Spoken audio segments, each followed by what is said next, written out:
video for now. So again, we're going to start with a warm-up, and the lesson is mutually exclusive events, and hopefully it's a little bit shorter this time. So the example is, a teacher has a box containing 6 type A calculators and 4 type B calculators. The probability that type A calculator is faulty is 0.1, and you can see that's on the diagram already. It's right here. Then type B calculator is faulty is 0.12.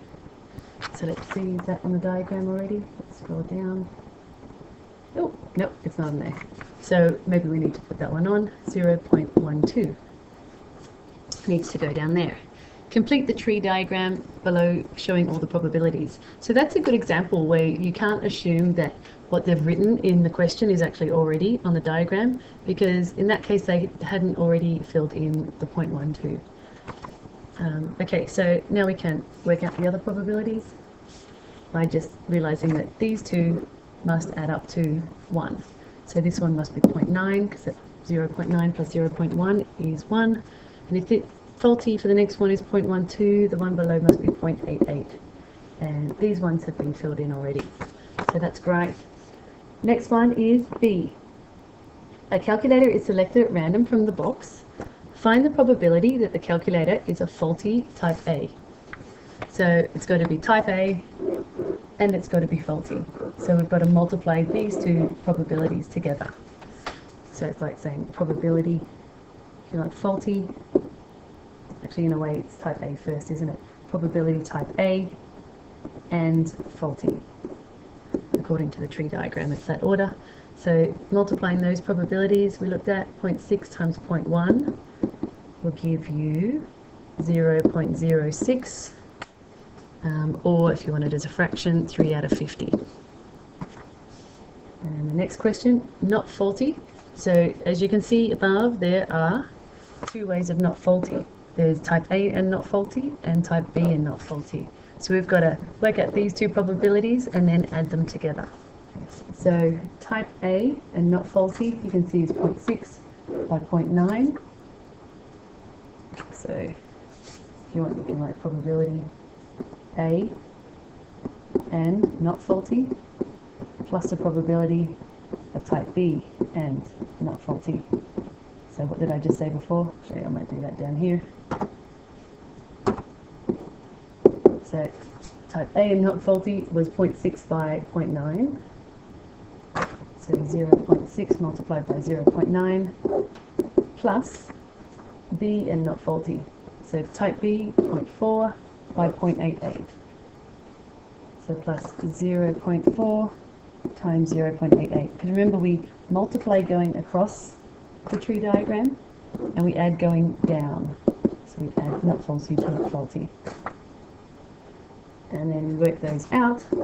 And upon doing that, you should get a final answer if you throw it all in the calculator like that. 0.892 as a decimal, or 223 over 250 as a fraction. Now onto the actual lesson, which is mutually exclusive events. Lesson 9. No, it's not a party with famous people, it's a concept in probability. Mutually exclusive events are similar to disjoint events, which you did in one of the earlier lessons. So remember, disjoint events are where they're kind of separate like that, there's no overlap. From lesson 5, what did you learn about disjoint sets? 2 sets are said to be disjoint if they have no elements in common. That is, they have no intersect. Or you could say their intersection is the something set. So you probably guessed already, it's a null set. You remember the symbol for the null set? It's this. Or you can say that instead. Generally we use the first symbol though. So here below is an example of 2 disjoint sets, because see, there's no intersect between A and B. If there is some overlap between the sets, for example in this particular one here, if there is some overlap between the 2 sets, that is, they have at least one element in common, then they are considered to be non-disjoint, like this particular case. So as I said, that's just been copied and pasted from an earlier lesson. Just a little recap, because we need to know this stuff for the next part. Okay, so if 2 events, so instead of calling them disjoint, we call them mutually exclusive in this particular lesson. but it's generally the same thing. So if two events are mutually exclusive, then the probability of either A or B, i.e. the union, must be equal to the probability of A plus the probability of B. So if we were to say that in Venn diagrams, probability of either A or B, so the union, is equal to the probability of A plus the probability of B. Which makes sense. That first diagram is that plus that. If the two events are not mutually exclusive, then the union in that case is equal to, let's just scroll down a bit so you can see what's coming up, probability of A plus probability of B, similar to above, but we have this extra part here, minus the probability of both A and B, so minus the intersect. So let's think, why do we need to minus the intersect in this particular case?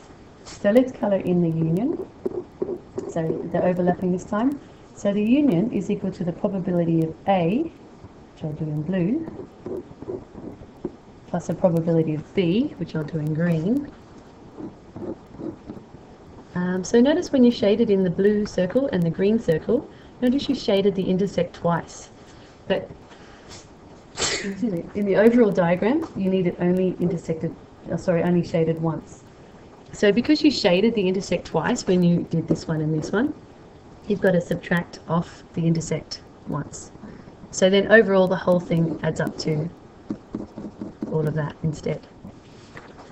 So that's why this particular one has got probability of A plus probability of B minus the intersect, because the intersect got shaded in here, and it should only be shaded in once. Let's take off that. Right, let's move on.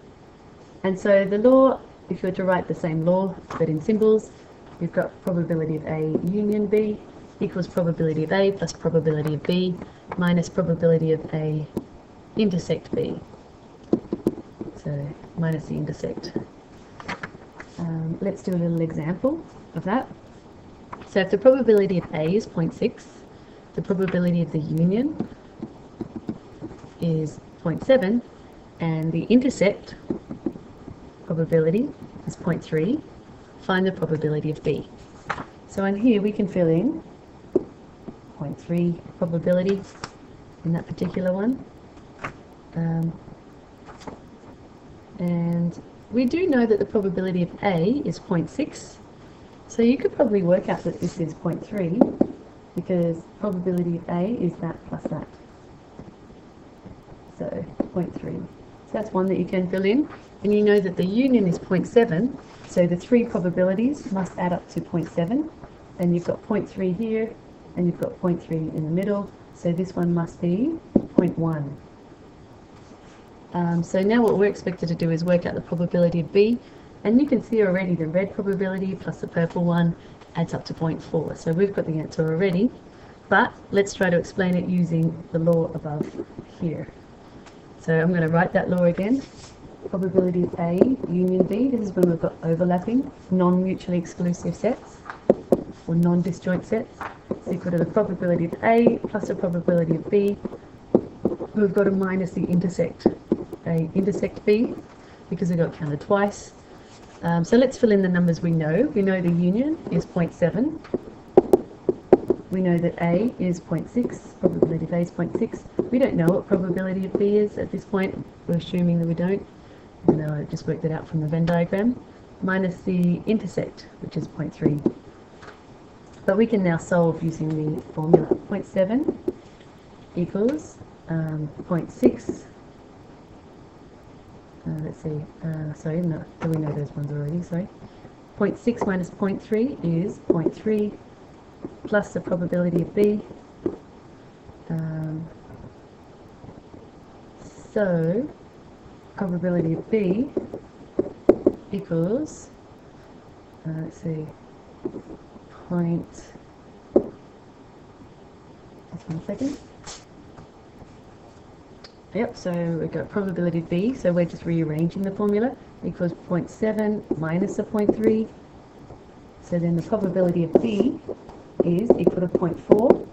And despite what I said before, that actually makes sense, because probability of B is all of this, and 0.3 plus 0.1 does give you 0.4. So that makes sense. Probability of B should be 0.4, not 0.1. 0.1 is probability of B only.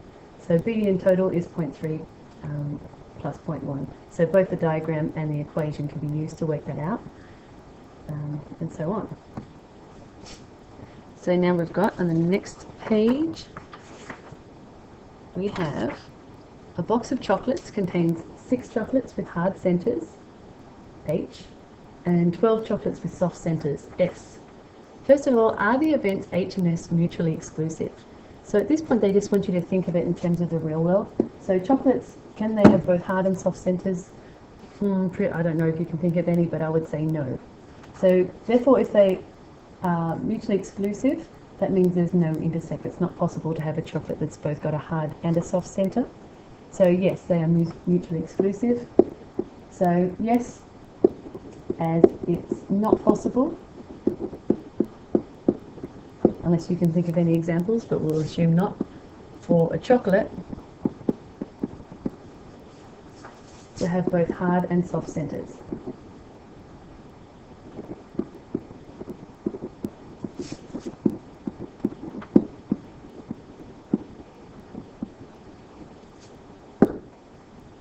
Okay, next one, B. BI. Find the probability of the hard center. So how many do we have in total? We've got 6 with hard centers and 12 with soft centers.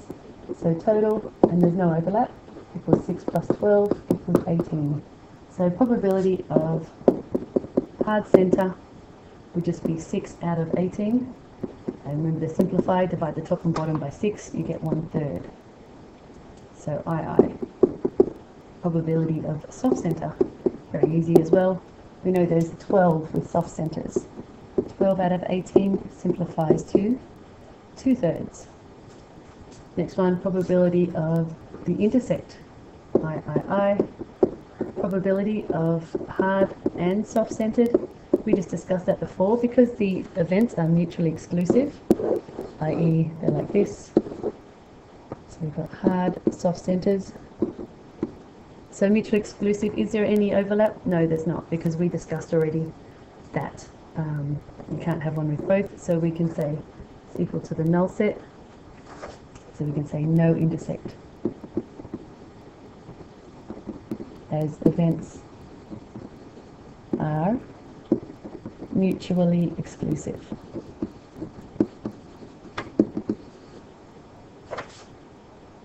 Mutually exclusive.